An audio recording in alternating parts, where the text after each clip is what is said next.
Uyalmaysanmi Allohdan? Shuncha ne'matni berib qo'ysa, namoz o'qimaysanmi? Shuncha in'omlarini behisob qilib ustingga to'kib qo'ygan, sochib qo'ygan bo'lsa, Allohga itoat qilmaysanmi? Allohdan uyalmaysanmi? Va kana fadlullohi alayka azima. Allohning sizga qilgan fazli marhamati ulug' bo'ldi.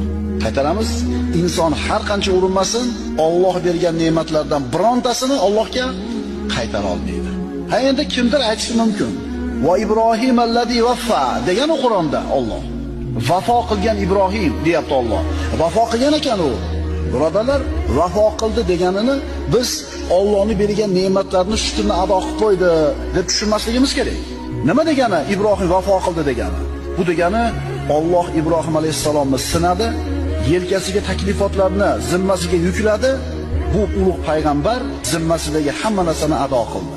O'zini itoat qilaman degan ahdiga vafo qildi, buyruqlarni bajardi.